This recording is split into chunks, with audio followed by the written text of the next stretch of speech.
You guys are full of sass already and we've not even done the first move. Love it. So, set up position, just breathing. So, don't worry about looking at the camera, just eye gaze, great neck alignment, eye gaze to ceiling. Take your time to check the back of the neck is long.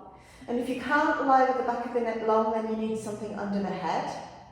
We're going to take the arms wide to get the tension out of the shoulders.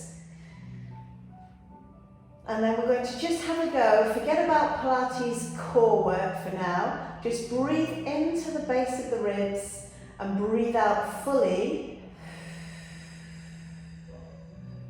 And we'll just get a sense of what's going on. In through nose, out through mouth if you can.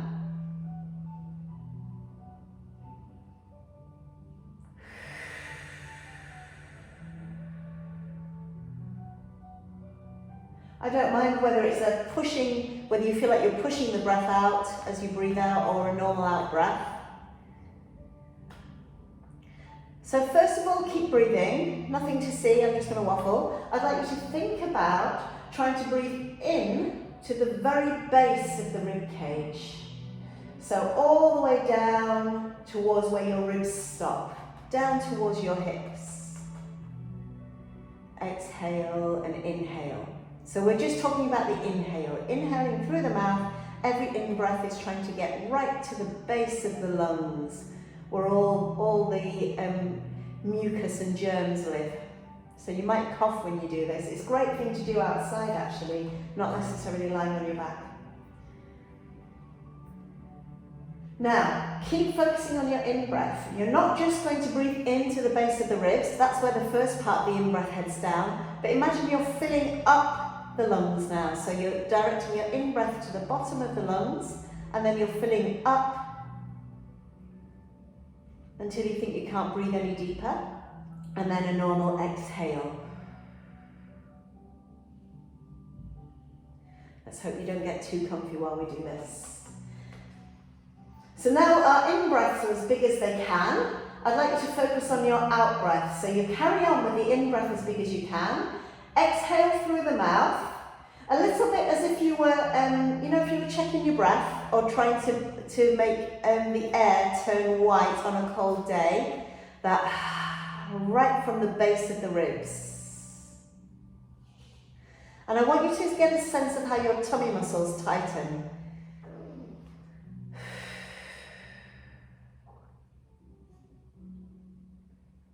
And this is useful for beginners in Pilates. This is useful, Deborah, from the viewpoint of your shoulders, because as the tummy muscles tighten, you've got the muscles at the side of the rib cage tightening, pushing the ribs down the body towards the hips.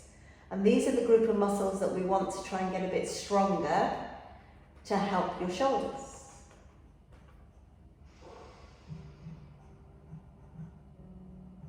So every time you breathe out, let's start to add some movement. We're going to breathe out, lift one leg up into tabletop, breathe in lower, breathe out, change sides and lift. Just get a sense of the tummy muscles really tightening. Now if you really want to go for true Pilates, you might need to not do the leg work. You might want to concentrate on just breath, but I'm keeping the leg work going. True Pilates breath. You exhale, you feel the tightening of the muscles. Now hold those muscles really tight and breathe in. So the in-breath has to go somewhere else, ideally to the side of or the back of the rib cage.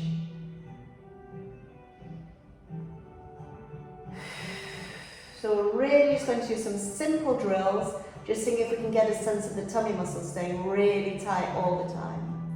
If you want some more, we're going up, up as we breathe in, breathe out, and breathe in to lower.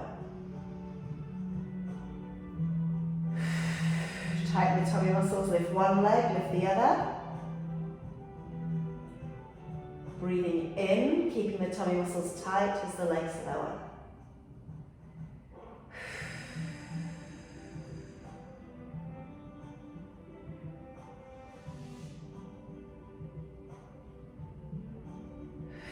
Surprising how much the tummy muscles around the rib cage have to work here. 2 more breaths, so 2 more movements of the legs on each, leading with each side. Breathe out, feel the ribs tighten, keep the tummy tight as you breathe in and in. 1 more.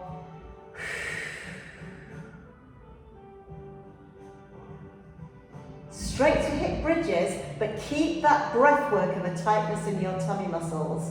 So we're going to try and get the tummy to lead the scoop and the move.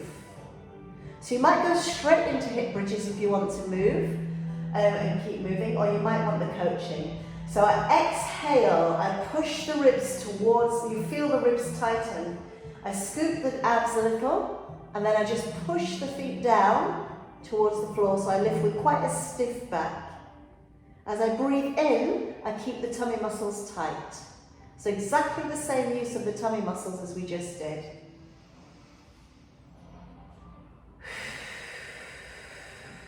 Really allow the ribs to stay tight. And this will help you stop using your upper back to lift.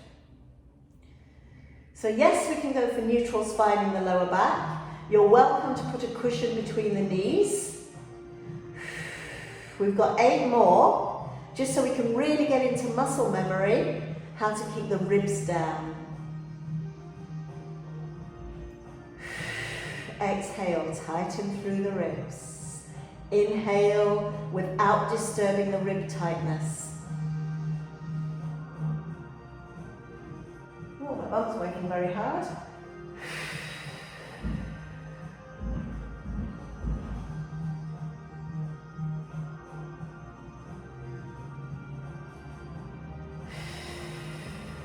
It's a great way of helping teach the muscles of the bum to work a little more efficiently, because when the back's doing all the work, the bum just, it doesn't even get used.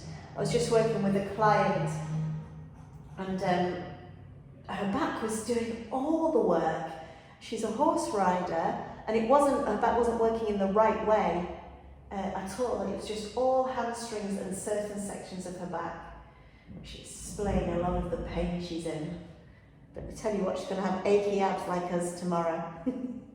Last one here. We're going to take some arm movements. So bring the arms back down to your side. We're going to breathe out, feel the ribs tighten, and float the arms overhead. Breathe in and reset. So the arms are what we're focusing on. The arms and ribs, just breathe out. Really tighten the ribs. Breathe in and reset. But you can do this with tabletop or half tabletop. So if you want to work harder, either 1 leg lifted or 2. I'm really engaging those low down abs. So those ones I picked on for you, Deborah, yesterday in class. But now we're focusing predominantly on ribs. If I was being really strict, I don't mind whether your arms are bent or straight. Don't look at the camera when you try this because it will pull your neck. But if I gave you a £50 note and got you to try and hold it against the floor with the back of the shoulder, kind of where the shoulder joins to the arm, try and get your best version of that. So that's a similar feel, Deborah, to the one that will possibly upset your shoulder. So just find your best version of it. You don't have to touch the floor with the arm overhead.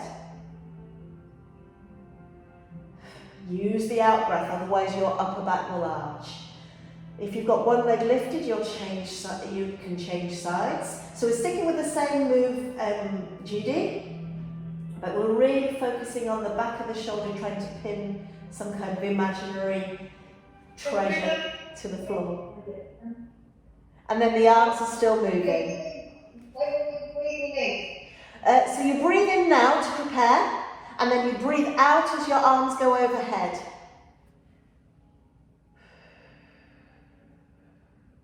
Breathing out there, ribs down. Breathing in as the arms come back down.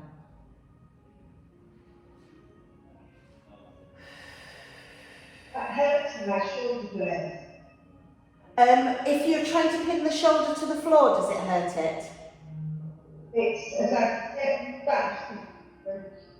So first of all, we stop. We don't upset the shoulders.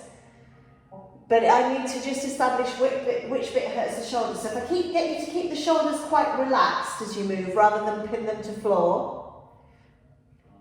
And then use your out breath. You don't even need to get the arms all the way to floor. You stop in a comfortable position. I know we've done a lot. Let's go for 4 more just to be sure. I've got one shoulder that's working fine and the other one's not happy at all. It's not in pain, but it just doesn't want to do what I want it to do.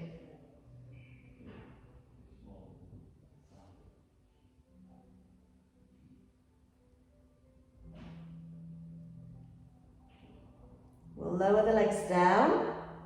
We'll take the arms wide and we'll want to really get a sense. So if you have something under the head, just make sure it's comfortably high, it's not overly high. Are you both comfortable to wriggle your shoulder blades towards each other, like you're dragging your arms into the body? So you feel like you've squished the muscles between the shoulder blades. Your palms are facing the ceiling and your arms are pressing downwards into the floor. And we want to try and get a sense of work between the shoulder blades. So just keep that drag feeling, that dragging the arms towards each other at all times. Now use your out breath to tighten your tummy muscles. So just a few breaths here.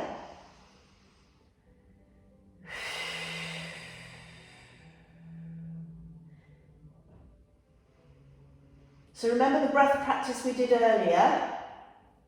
Check that the neck's comfortable. If the neck's uncomfortable, all you normally have to do is just have your head rested on something, just an inch or so. So you're still pulling the shoulder blades together and you're tightening the tummy muscles so that the ribs are getting closer to floor.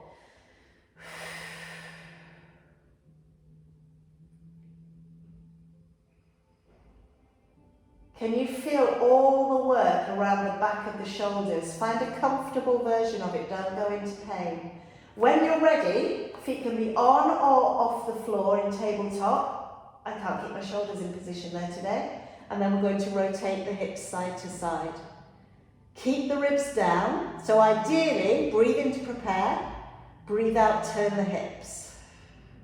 Everything's really strong across the back of the shoulders and below the shoulder blades on the back. Use your out breath to tighten the tummy muscles, to tighten the ribs.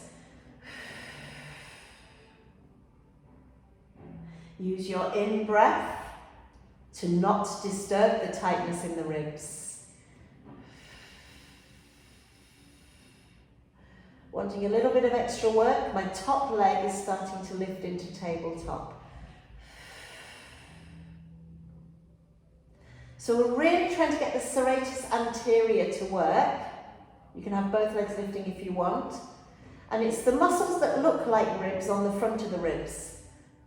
So the shoulder blades are still gently drawing towards each other.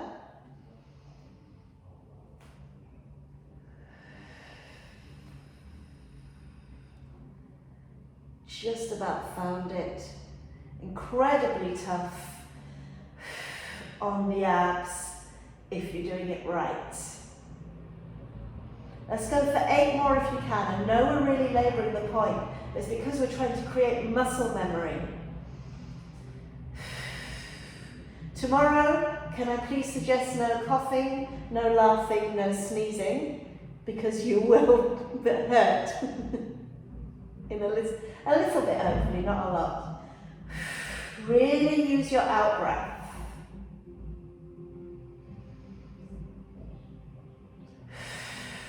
The main thing to focus on is the out breath. If you can master the in breath without disturbing the tightness, great. If not, that will come.